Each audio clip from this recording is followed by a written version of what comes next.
Welcome to the DeanBodi podcast. Dean and Bodie Show.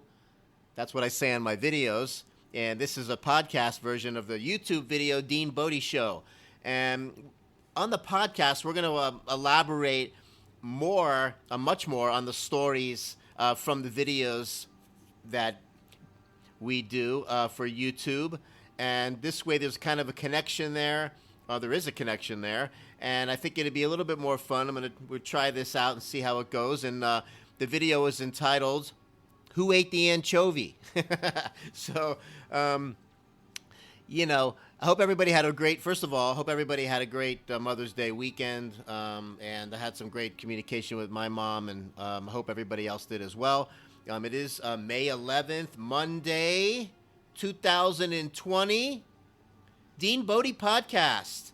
Again, wherever you get podcasts, Apple, Spotify, Google, we're on those, and having a lot of fun doing this. And Bodhi's my beautiful four-legged soulmate.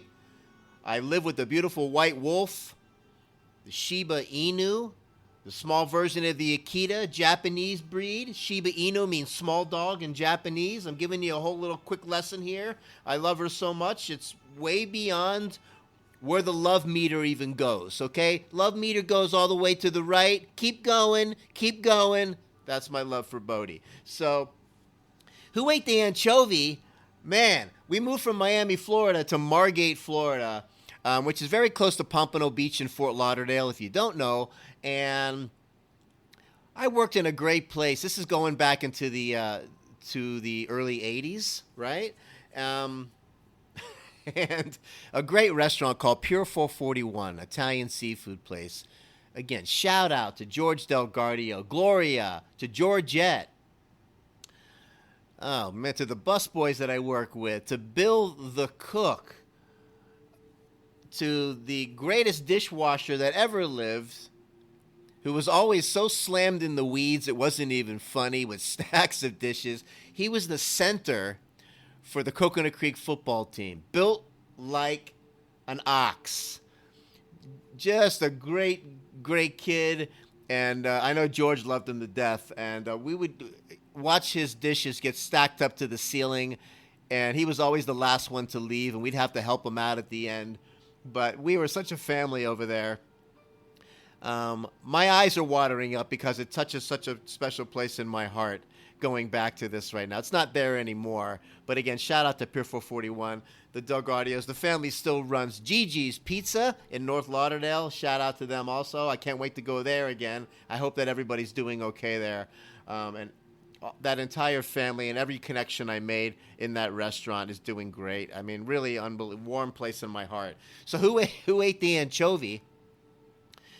Just to elaborate more, we talked about this on the video, but I mean, Bill, the cook, was kind of a little bit of a devil, and we would order, we ordered some food after our shift. We'd always get to eat something, and most of the time we'd get a pizza. Not all the time, but when we did, Bill would make it and sneak an anchovy inside one of the slices.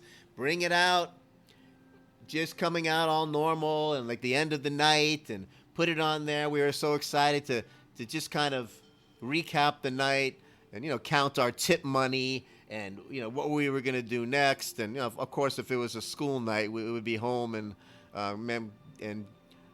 going home with our garlic-smelling clothes working in an Italian restaurant. If you have, you know exactly what I'm talking about.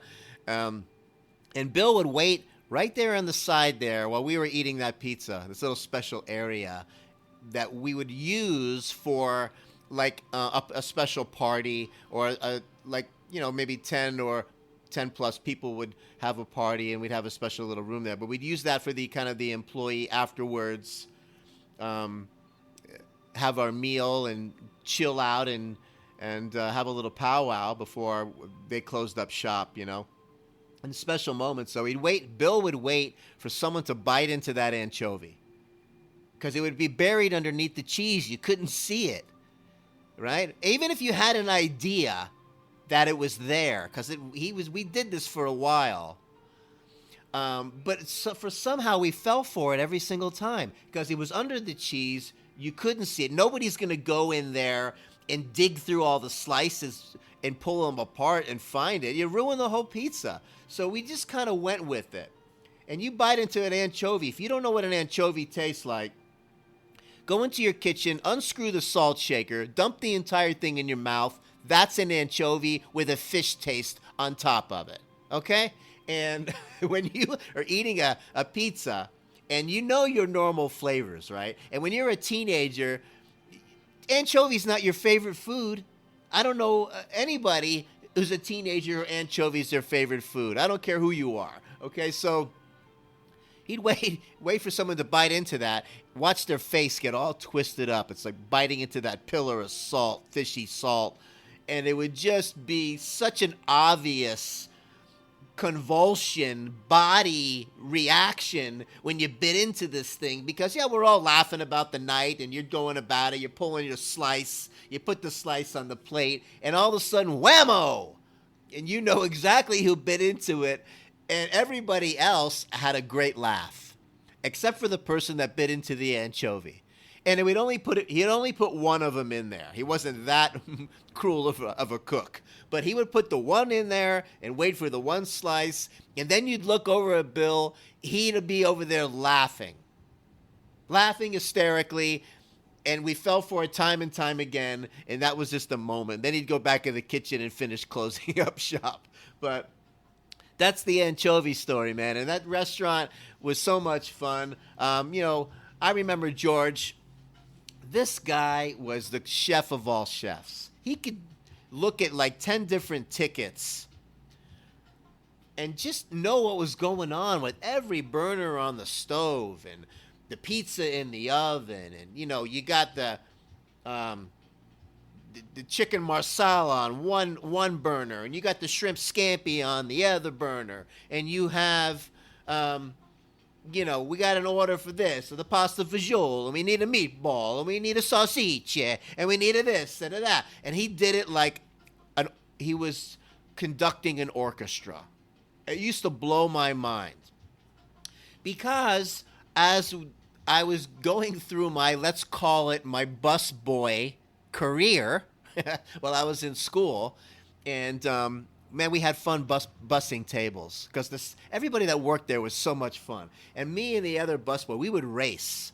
Like when the party, they would get up from the table, done with their dinner for the night, and we would wait for two of them to be gone, and we would look at each other, and we would both fly to the table, clean it off as fast as we could, because this restaurant, there was a line outside waiting to come in. That's how good it was. And what a joy it was. The energy. Unbelievable. So the busboys, we would race and see who could clean the table the fastest. Because, you got to turn them and burn them, man. You got to get them done. You got to get them ready. And we got people waiting to come in. And it was really something else. And after a while, I mentioned to George that I wanted to learn how to cook. And he didn't kind of say much about it in the beginning. Then he once came up to me and he goes, "You want to learn?" And my whole world lit up.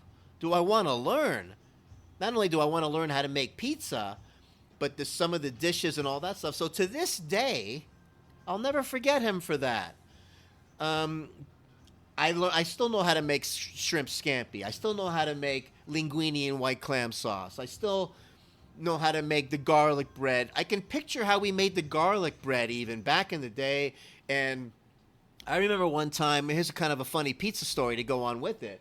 I was making a pizza, me, Mr. Big Shot, just a young kid, making my pizza. And I was making it for after shift meal.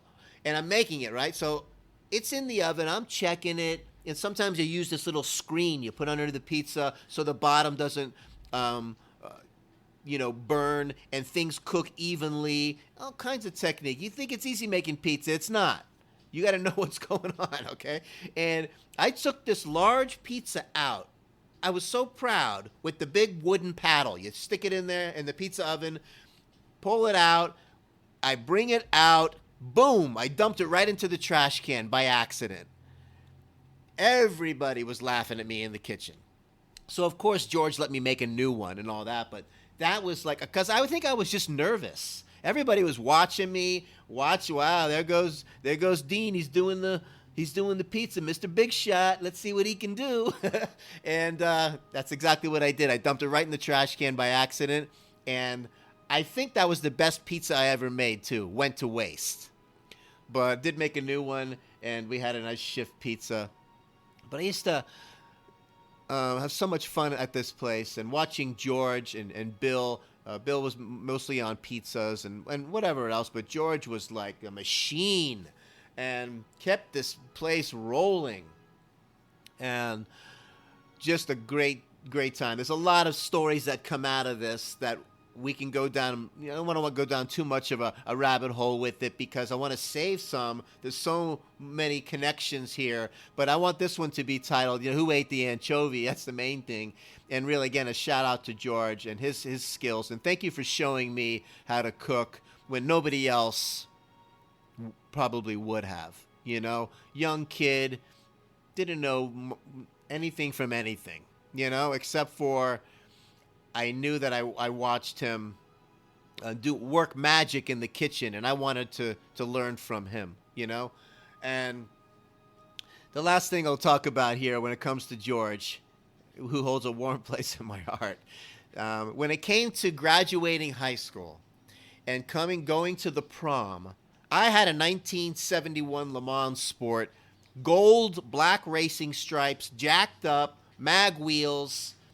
Nice. It was kind of a cool car, but not the prom car that you want to take your date on and be a big shot and all that. And George just bought this new black Cadillac.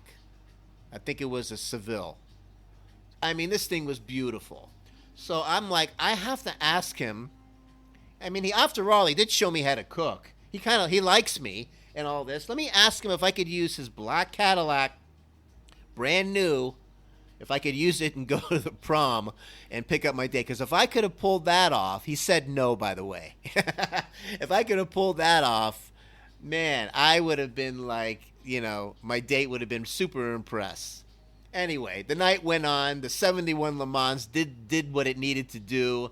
Had a great time at prom. And, of course, if I can understand. George, if you're listening, I totally understand why you wouldn't lend me, a young kid, your brand new black Cadillac, your pride and joy. But I gave it a shot. Hey, you don't know unless you ask, right? So anyway, I hope you enjoyed this podcast, and we'll be doing these on a daily. And don't forget to look at the DeanBodi YouTube channel. And we're going to develop a community here and have a lot of fun with this. And it's going to go all over the place. Sometimes we're going to Margate, Florida in the 80s. And who knows, we might go, wow, what's going on today in 2020? We might shoot over what's happening in the 1970s and the 90s and the 2000s. And because I've been all over the country. I had my little stint with being Dr. Dean for a while. A lot of different stories are going to come out. I might drop some knowledge on you with some nutrition and all because it's coming from a real place. And I know some things, okay? And we're here to have some fun, to help, to be encouraging, and try to stay as positive as we can. You want a bunch of negativity and all that, just flip on the TV. You'll get plenty of that. And I don't want to say that this is going to be negative from time to time, but we'll keep it real. We'll keep it real. It's not always super shiny and fun all the time. I get it. And we'll keep it real. Don't worry. I have no problem. Dean and Bodie have no problem going down that road a little bit, but then we're going to come and we'll polish it up and make sure we end this on a positive note, okay? Make it a great week. DeanBodi@gmail.com if you want to send us an email and share your wisdom. We'll be happy to share it on one of the podcasts. And, we're all in this together. And you might say that one thing and we share it, and you might just say exactly what we needed on that particular episode to get somebody through that somebody needed to hear. And that's what this is all about. Okay? So, make it a great day. It's the Dean and Bodie Show. Have an awesome day, everyone. Bye-bye now.